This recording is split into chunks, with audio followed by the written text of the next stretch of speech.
The first sound I heard after 23 years of silence was my son David calling me a worthless burden to his wife Jennifer. 2 hours later, I walked into their kitchen with a smile on my face, pretending I hadn't heard a thing. That's when I realized my family had no idea what was coming for them. If you're watching this, subscribe and let me know where you're watching from. Let me back up and tell you how I got here. 3 weeks ago, Dr. Martinez at St. Mary's Hospital performed what he called a miracle surgery on my damaged ear canals. 23 years earlier, a drunk driver had crashed into my car, leaving me completely deaf and my husband Robert dead. I'd learned sign language, lived quietly, and raised David the best I could as a single mother. The surgery was experimental, expensive, and had only a 30% success rate. David had been furious when I'd insisted on using my savings for it. "Mom, you're 68 years old. Why put yourself through this risk?" he'd argued. But something inside me refused to give up hope. The morning I woke up in the hospital recovery room, I heard a nurse's footsteps echoing down the hallway. Then her voice, clear as crystal, saying, "Good morning, Mrs. Sinclair. How are you feeling?" I cried for an hour straight, not from pain, but from pure joy. The world had sound again. Dr. Martinez was amazed. "Your hearing is actually better than normal range, Eleanor. It's like your brain compensated for all those lost years." He explained I'd need to adjust slowly. That sounds might seem overwhelming at first. He was right. Everything seemed amplified, from the beeping machines to the whispered conversations in the hallway. That's when I made a decision that would change everything. Instead of announcing my success immediately, I decided to surprise my family. I imagined their faces lighting up when I responded to their voices for the first time in over 2 decades. I pictured David's amazement, Jennifer's tears of joy, my grandchildren Michael and Sarah finally having real conversations with their grandmother. I spent a week in recovery, practicing my poker face with the nursing staff. "Remember, not a word to anyone," I told them. "This is going to be the most wonderful surprise." They thought it was sweet, this grandmother planning such a loving revelation. The day before my discharge, David visited. He sat beside my bed, moving his lips in the exaggerated way he'd developed over the years, assuming I was reading them. "Mom, Jennifer's prepared the guest room. You'll stay with us during recovery." His voice was strained, tired. I nodded and smiled, giving him a thumbs up like always. What I didn't realize was that I was about to discover who my family really was when they thought I couldn't hear them. And let me tell you, the truth was more devastating than 23 years of silence had ever been. I arrived at David and Jennifer's house on Maple Street, carrying the small overnight bag I'd packed at the hospital. Their 2-story colonial looked exactly the same as it had for the past 15 years. Manicured lawn, white picket fence, and the American flag David insisted on flying year-round. I'd helped them buy this house when David was starting his accounting practice. Jennifer opened the front door with what I now recognized as a forced smile. Her lips moved in the slow, deliberate way she'd adopted since my accident. "Welcome home, Eleanor. We're so glad you're feeling better." Her voice was pleasant enough, but there was something in her tone I'd never noticed before. A subtle impatience, like she was reading from a script she'd rather not perform. I gave her my usual grateful nod and let her guide me inside. The guest room was on the first floor, converted from what used to be David's home office. Jennifer had decorated it with floral wallpaper and lace curtains, her idea of what an elderly woman would find comforting. Honestly, it looked like a funeral parlor, but I'd never complained. How could I, when I couldn't hear their explanations anyway? "The bathroom is right across the hall," Jennifer said, her mouth moving with exaggerated precision. "Dinner will be ready in an hour." She patted my shoulder and left me to unpack. For 23 years, I'd lived in relative isolation. David visited twice a month. Jennifer accompanied him about half the time, and my grandchildren Michael and Sarah showed up for birthdays and major holidays. They were good kids, but they'd grown up with a grandmother who couldn't participate in normal conversations. Sign language had never come naturally to them. I'd filled my silent years with reading, gardening, and volunteering at the local food bank, where communication was mostly about sorting and organizing rather than talking. It had been a peaceful life, if lonely. I'd convinced myself that I was grateful for whatever contact my family provided. Now, As I sat on the edge of the guest room bed, I could hear everything. The refrigerator humming in the kitchen, a neighbor's dog barking 3 houses down, the television in the living room playing some afternoon talk show. After decades of silence, it was almost overwhelming. But what struck me most was hearing my own breathing, my own heartbeat. For 23 years, I'd lived in a soundless bubble. Now I was part of the world again, able to eavesdrop on conversations, to understand context and subtext, to finally hear what people really thought when they believed no one was listening. David arrived home from work at exactly 6:15, just like he had every day for the past decade. I heard his key in the front door, his footsteps on the hardwood floor, the sound of his briefcase hitting the kitchen counter. "How's the patient?" he asked Jennifer. They were in the kitchen, probably assuming I was resting in the guest room with the door closed. "Fine, I guess," Jennifer replied. Her voice sounded different than it had an hour earlier, less careful, more natural. "She seems tired, but that's expected after surgery." "Good. Hopefully this recovery goes quickly. I can't take much more time off work." There it was, the first crack in the facade. David wasn't concerned about my health. He was worried about the inconvenience my presence created in his schedule. That evening at dinner, I watched my family's faces while they performed what I now understood was elaborate theater for my benefit. David carved the roast beef with exaggerated gestures, making sure I could see every action. Jennifer pointed to each dish as she served it, mouthing the names slowly: mashed potatoes, green beans, gravy. Michael, my 20-year-old grandson, was home from college for spring break. He sat across from me, occasionally waving and giving me thumbs up when he remembered I was there. Sarah, 18, and in her senior year of high school, barely looked up from her phone during the entire meal. For 2 decades, I'd assumed their behavior was simply the natural result of our communication barrier. How wrong I'd been. "Grandma looks good, doesn't she?" David said to Jennifer, speaking as if I weren't sitting right there. "It's something people do around deaf individuals. They discuss you in your presence, assuming you can't understand." "The surgery was successful then?" Jennifer asked. "Too early to tell," David replied. "Dr. Martinez said it could take weeks to determine if there's any real improvement. But honestly, even if it works partially, she's 68. How much difference could it make?" I kept my expression neutral, continuing to eat my dinner while my heart pounded. This was my son talking about his mother's potentially life-changing surgery with all the enthusiasm of discussing a dental cleaning. "What did the doctor say about long-term care?" Jennifer asked, cutting her meat with sharp, precise movements. "Same as before. She can probably manage independently for a while longer, but we need to start thinking about alternatives."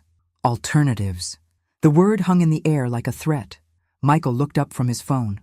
"Are you talking about putting Grandma in a home?" "We're discussing options," David said carefully. "Your grandmother is getting older, and her needs are becoming more complex." "But she's been taking care of herself just fine," Sarah interjected, finally joining the conversation. Jennifer exchanged a look with David. "It's complicated, honey. Deaf elderly people face special challenges. We want what's best for your grandmother." I continued eating, maintaining the blank, pleasant expression I'd perfected over the years.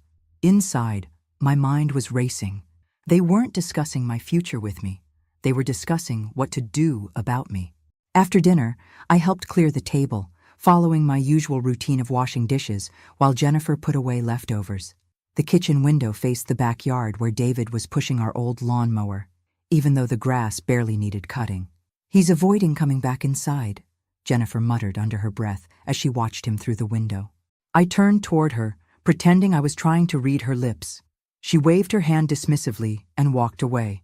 But I'd heard enough to understand that even Jennifer recognized David's discomfort with having me in their house. That night, lying in the guest room bed with its scratchy floral sheets, I listened to my family's real conversations through the thin walls. David and Jennifer's bedroom was directly above mine, and sound carried more than they realized. "How long is she staying?" Jennifer asked. "Dr. Martinez said a week for observation. Maybe 2 if there are complications." 2 weeks? Ooh. "David, 2 weeks of tiptoeing around, of watching every word, of pretending we're happy to have her here. I know, but what choice do we have? She's my mother. Your mother, who could have saved everyone trouble by just accepting that this surgery was a waste of money." I pulled the covers up to my chin, feeling colder than the April evening warranted. This was how my family saw me: a trouble, an obligation, a burden they had to manage rather than a person they loved. But they had no idea I could hear every word, and that was about to become their biggest mistake. The next morning, I woke to the sound of Jennifer talking on the phone in the kitchen. Her voice carried clearly through the house, and I realized she was speaking to someone about me. "No, Mother, the surgery doesn't change anything," Jennifer was saying. "Even if her hearing improves, she'll still be elderly, still need supervision, still be our responsibility." I sat up in bed, my heart racing. Jennifer was talking to her own mother, discussing my future as if I were a piece of furniture they needed to relocate. "David thinks we should wait and see, but honestly, I don't see the point. Brookside Manor has an opening in their assisted living wing. If we act quickly, we could have her settled there by summer." Brookside Manor. I knew the place, a nursing facility on the outskirts of town that smelled like disinfectant and had a reputation for warehousing elderly residents rather than caring for them. "I understand it's expensive," Jennifer continued, "but David's practice is doing well, and she has her own savings. Plus, there's the house, my house. The small ranch-style home I'd lived in for 43 years, where I'd raised David after Robert died, where I'd maintained my independence even after losing my hearing. They were discussing selling my house to pay for my imprisonment. I got dressed quietly and made my way to the kitchen, where Jennifer was pouring coffee. She looked startled to see me up so early. "Good morning, Eleanor," she said, switching back to her slow, deliberate lip movements. "Did you sleep well?" I nodded and smiled, pointing to the coffee pot. She poured me a cup, and I sat at the kitchen table, pretending to examine a magazine while she finished her phone conversation in the living room.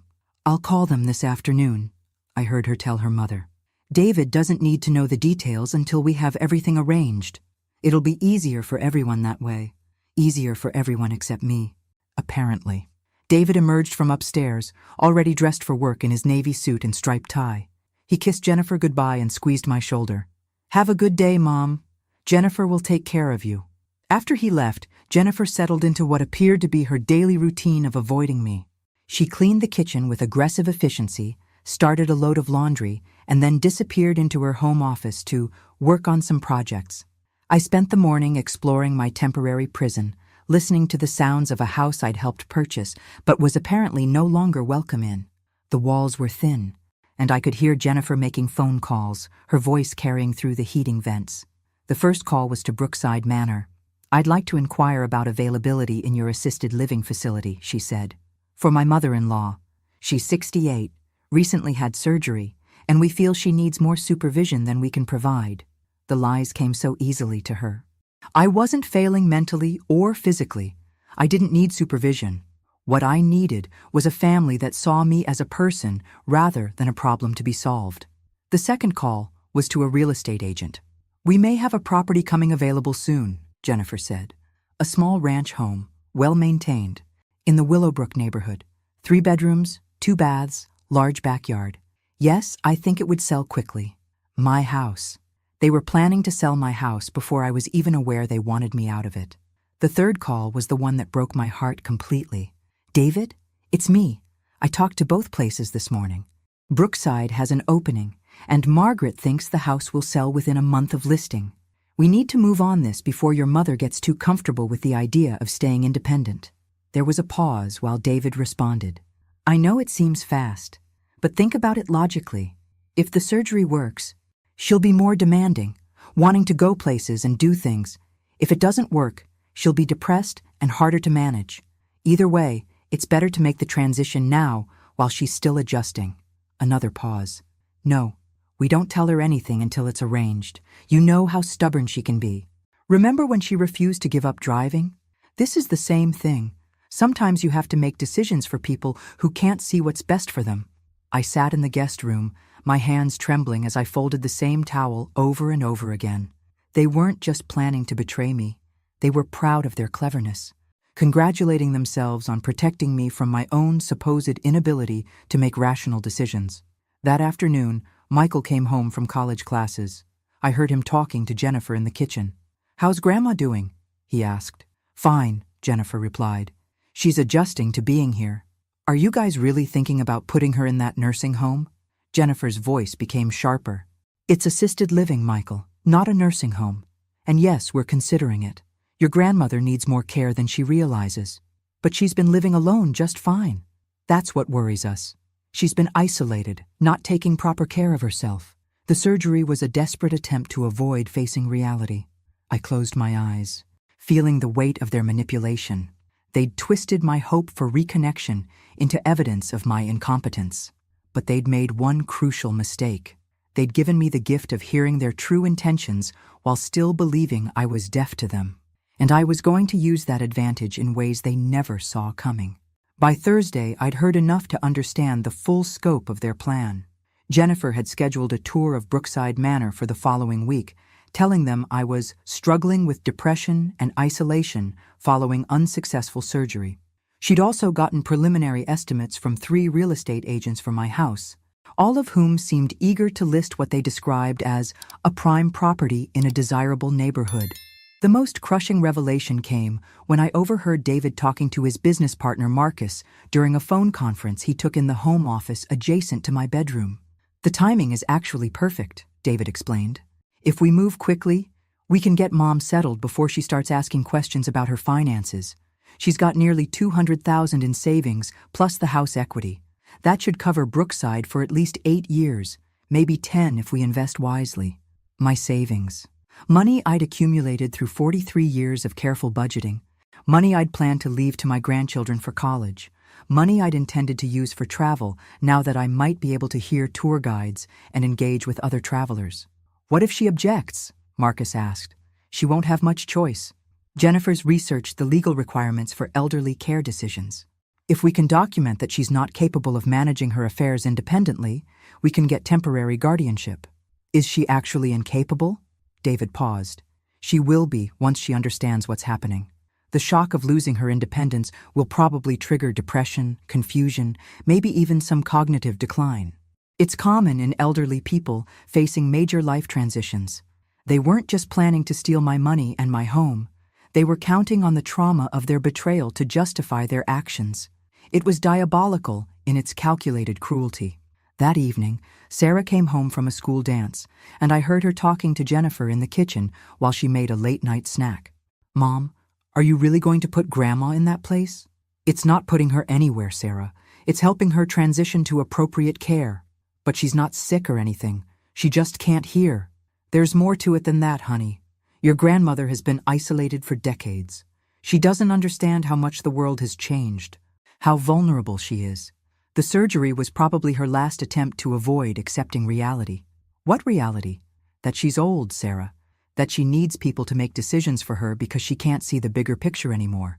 I listened to Jennifer poison my granddaughter's mind with lies, teaching her that elderly people were inherently incompetent and that family members who warehoused their parents were actually being compassionate. Will we still see her? Of course, Jennifer said quickly. Brookside has visiting hours. We'll see her regularly. But I'd heard Jennifer's earlier conversation with her mother, where she'd complained about the obligation of visiting elderly relatives and expressed relief that Brookside was far enough away that we won't feel guilty if we can't make it there very often. Friday morning, I made my decision. I was going to give them exactly what they'd given me, a nasty surprise they'd never see coming. While Jennifer was at her Pilates class and David was at work, I used their computer to research everything I could about their financial situation.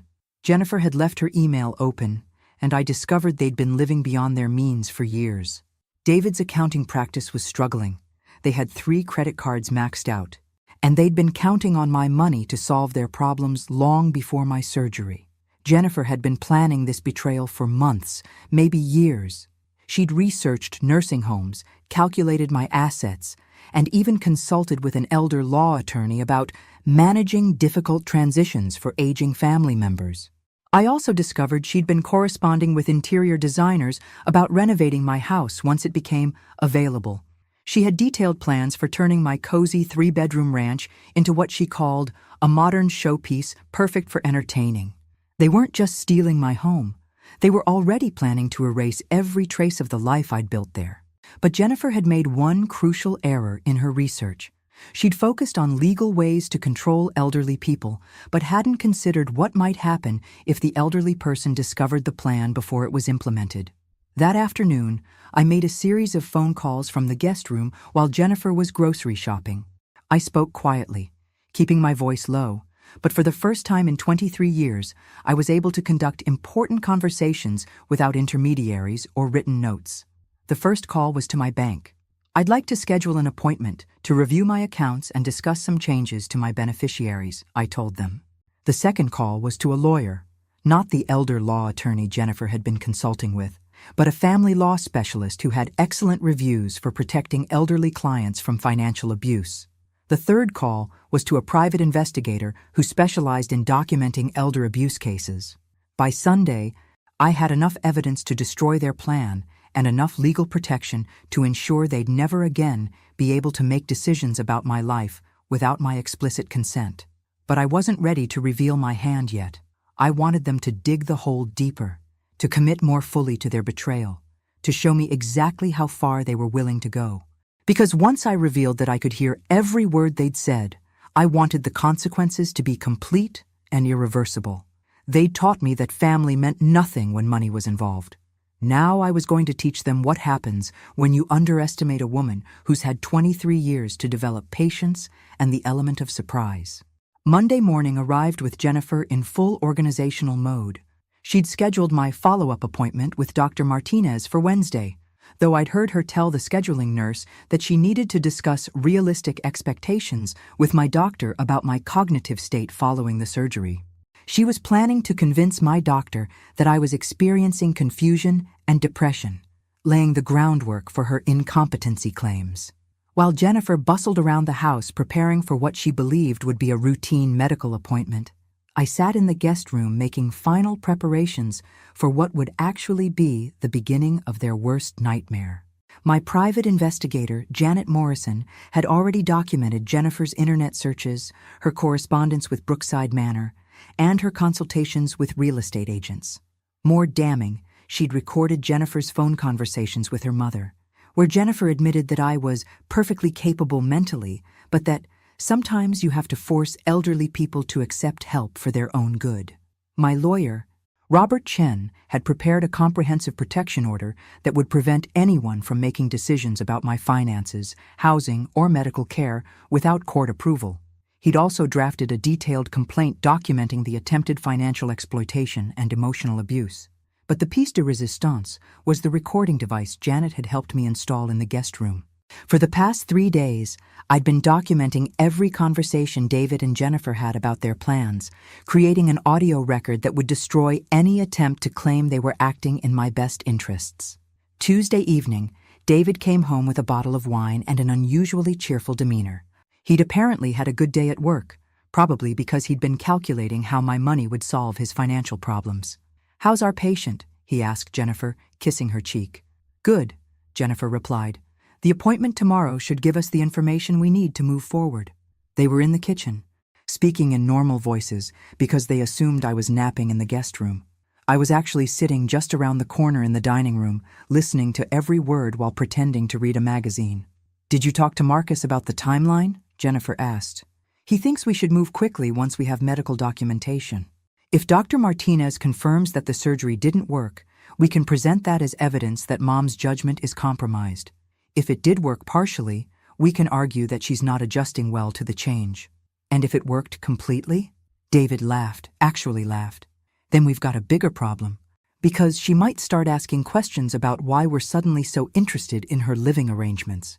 "Don't worry," Jennifer said. "I've been researching what to say to doctors in these situations. There are ways to express concern that make medical professionals take notice. Depression, isolation, confusion about financial matters, difficulty adapting to change." "You're brilliant," David said, and I heard them kissing. They were brilliant, I had to admit. They'd crafted a plan that appeared concerned and loving on the surface, while being ruthlessly manipulative underneath. If I'd actually still been deaf, they might have succeeded completely, but I wasn't deaf anymore. And tomorrow, they were going to discover that their brilliant plan had one fatal flaw. That night, I made my final phone call to Robert Chen. "Everything's in place," I told him quietly, while David and Jennifer watched television upstairs. They're planning to poison the appointment tomorrow. I want you there. Are you sure you're ready for this, Eleanor? He asked. Once we reveal what you know, there's no going back. There was no going back the moment they decided to betray me, I replied. These people have been living in my house, eating food I helped pay for, and planning to steal my life savings while pretending to care about my well-being. I'm ready. Wednesday morning, Jennifer drove me to Dr. Martinez's office with what I now recognized as barely concealed anticipation. She was looking forward to this appointment, confident that she was about to take control of my life with medical legitimacy. In the waiting room, she sat beside me, occasionally patting my hand and speaking in her exaggerated lip-reading voice. Don't worry about anything, Eleanor. Dr. Martinez just wants to check your progress. But I could see her real expression when she thought I wasn't looking. She was excited, almost gleeful, like a predator about to spring her trap. When the nurse called my name, Jennifer immediately stood up. I'll come with you, she announced, to help with communication. Dr. Martinez greeted us warmly in his office. Mrs. Sinclair, how are you feeling? Before I could respond, Jennifer launched into her performance. Doctor, I'm concerned about my mother-in-law's adjustment since the surgery. She seems confused, withdrawn. She's been staying with us, and we've noticed some troubling signs. What kind of signs? Dr. Martinez asked, his expression becoming more serious. Difficulty making decisions, sleeping poorly, not responding when we try to communicate. I think the surgery may have been too overwhelming for someone her age. I sat quietly, watching Jennifer weave her web of lies, knowing that in about 2 minutes she was going to discover that her prey had grown teeth. Dr. Martinez turned to me. Mrs. Sinclair, how would you describe your experience since the surgery? I looked directly at him and spoke in a clear, strong voice. Dr. Martinez, my hearing is perfect. In fact, it's better than it's been in 23 years. I can hear everything, including the conversations my family has been having about stealing my money and putting me in a nursing home against my will. Jennifer's face went white. Her mouth opened and closed like a fish gasping for air. I've been pretending to still be deaf for the past week, I continued, and what I've discovered is that my son and his wife have been planning to take control of my finances and sell my house to pay for my incarceration at Brookside Manor. That's not, Jennifer stammered. Mr. Chen, I called toward the door. You can come in now.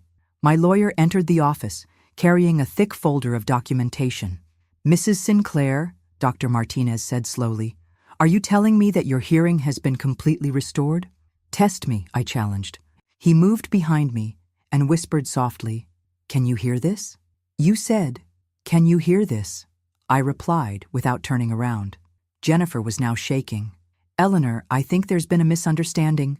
The only misunderstanding, I said, was thinking that you could get away with elder abuse while I was helpless to stop you. I turned to face her fully, for the first time in a week, and smiled. Surprise, Jennifer. Grandma's not as helpless as you thought.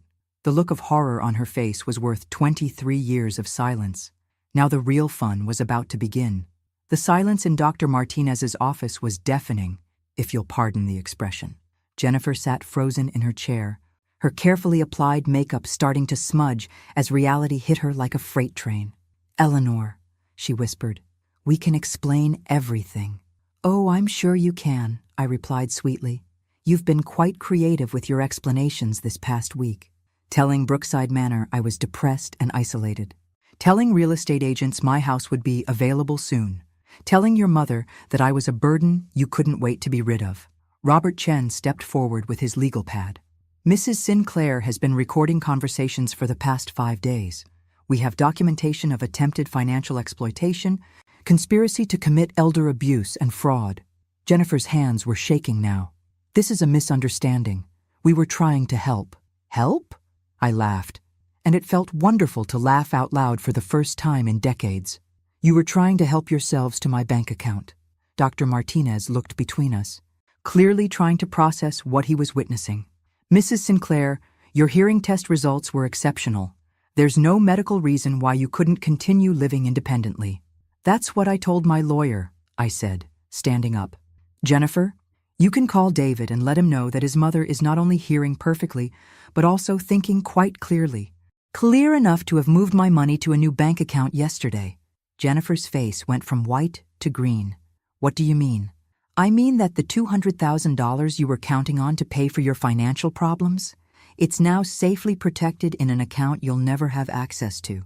My house has been transferred to a revocable trust with a reputable management company, and I filed a restraining order preventing either of you from making any decisions about my care or finances. I picked up my purse, feeling more empowered than I had in 23 years. Oh, and Jennifer? You might want to start looking for a new place to live. I'll be moving back into my house this weekend, and I believe you'll find that your lease on the Maple Street property expires at the end of this month. Robert Chen handed Jennifer a thick envelope. Legal notice of all proceedings. You have 72 hours to vacate Mrs. Sinclair's property and cease all contact except through legal representation. As we walked toward the door, I turned back to face Jennifer one last time.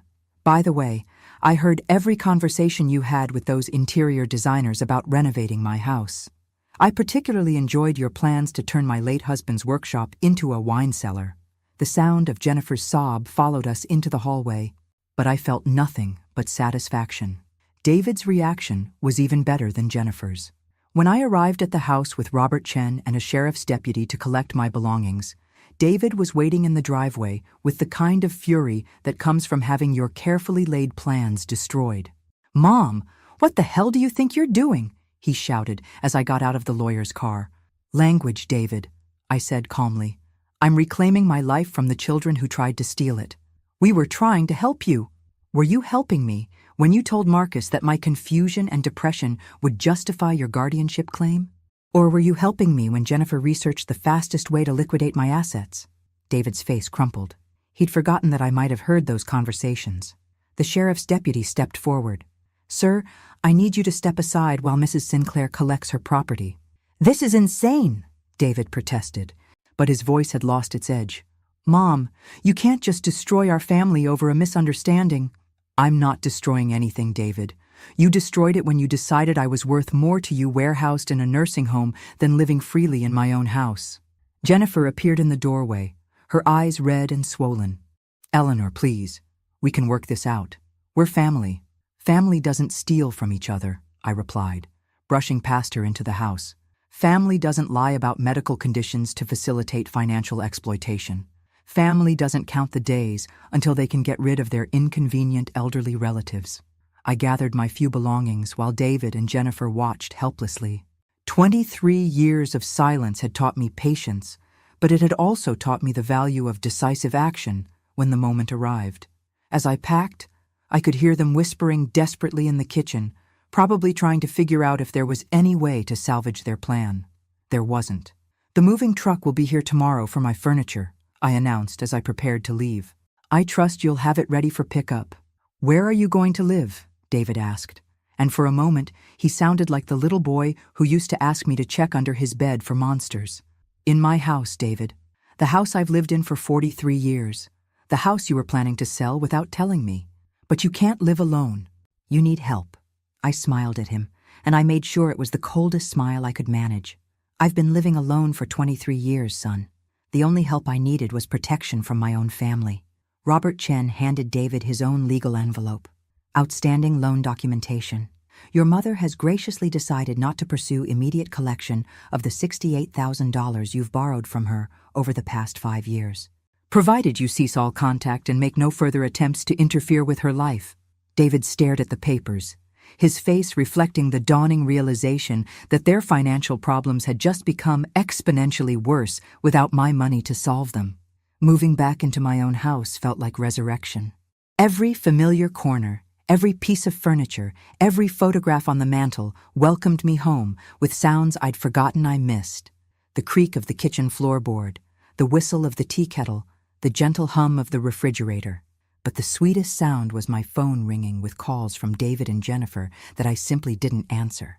Janet Morrison, my private investigator, stopped by on my third day home with a final report that was more satisfying than any revenge fantasy I could have imagined. "Your son and daughter-in-law are in serious financial trouble," she reported, settling into my living room with a cup of coffee. "Without your money, they can't make their mortgage payments. David's practice has been hemorrhaging clients, and Jennifer's spending has put them about $40,000 in credit card debt. How unfortunate, I said, though I felt nothing resembling sympathy. It gets better.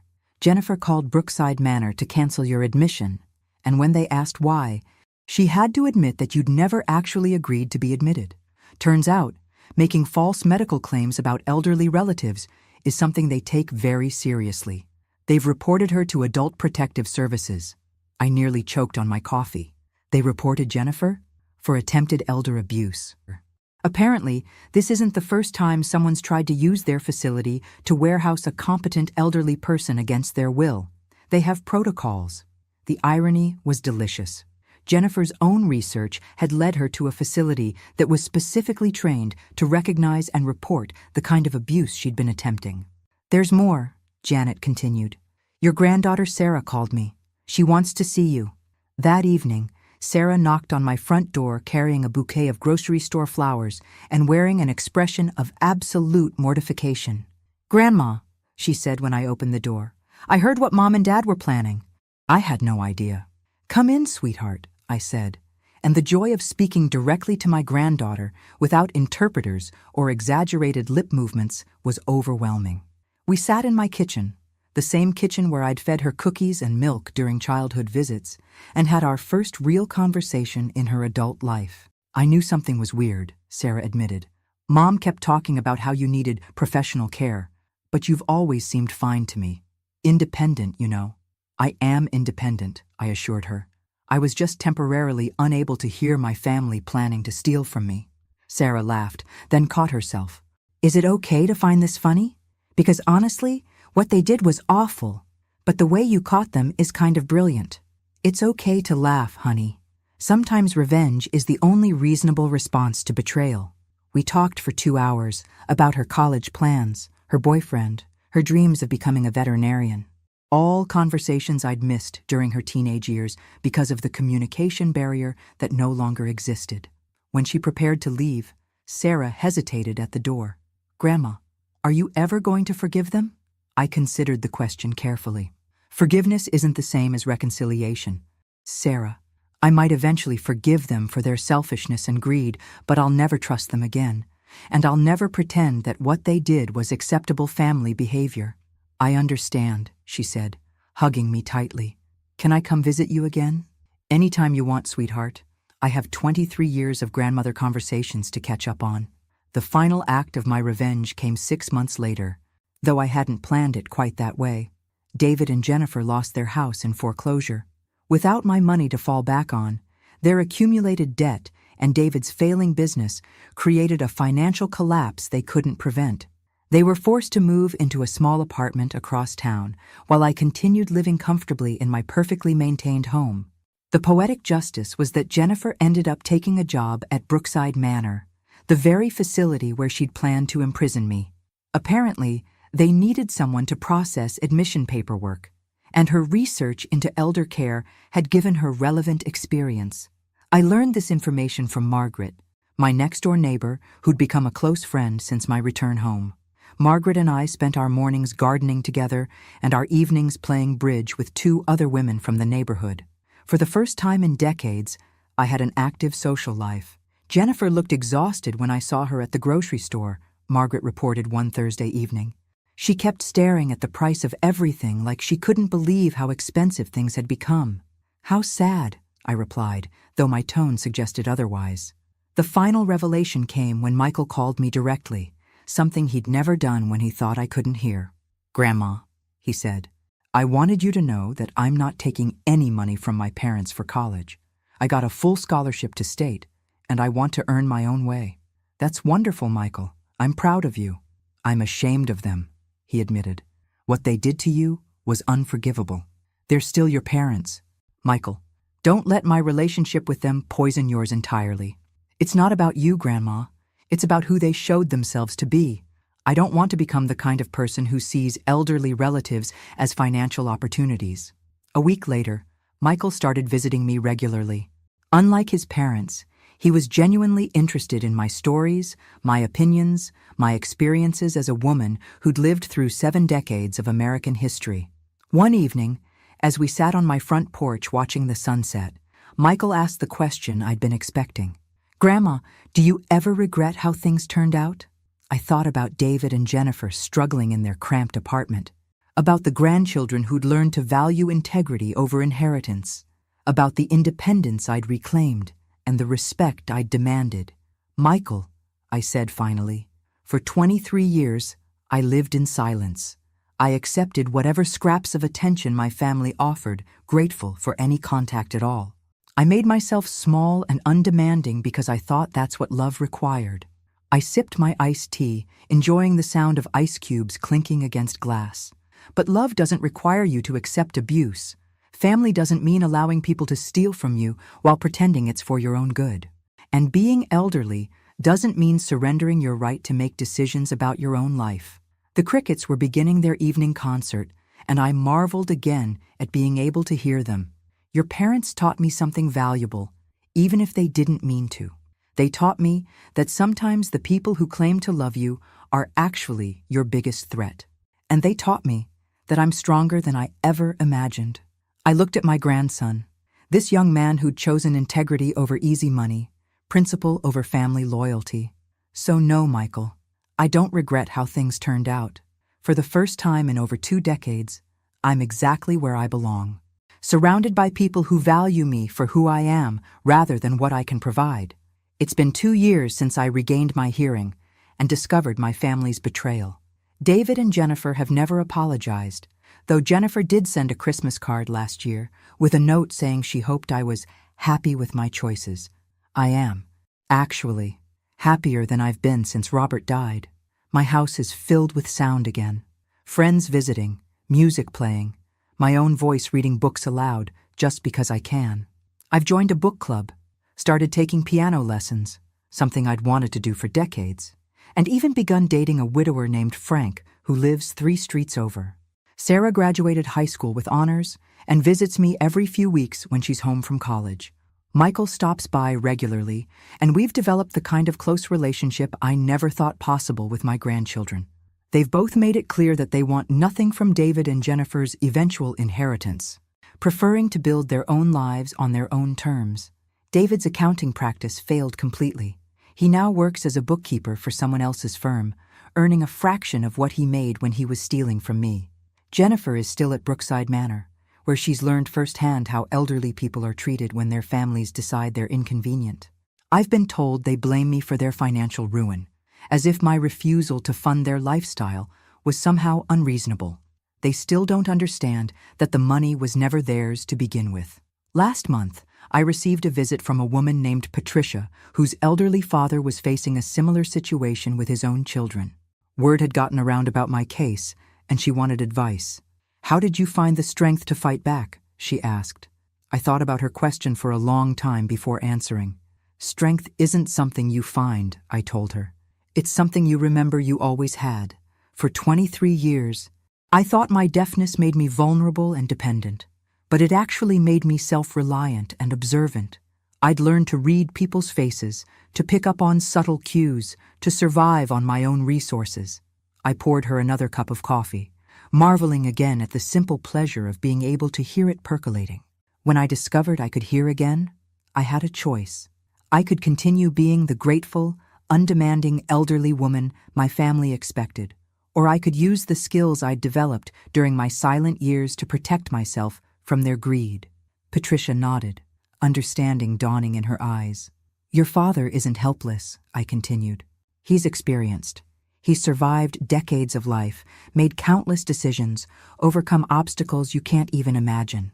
Don't let anyone convince him that age equals incompetence." 6 months later, Patricia sent me a card.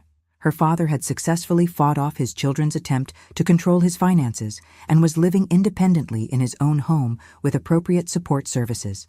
These days, I spend my mornings working in my garden, my afternoons reading or visiting with friends, and my evenings enjoying the symphony of sounds that most people take for granted. Wind chimes on the porch, birds in the backyard, the distant sound of children playing in the neighborhood. But the most satisfying sound of all is silence. The absence of David and Jennifer's voices planning my destruction. They gave me back my hearing, though they didn't mean to.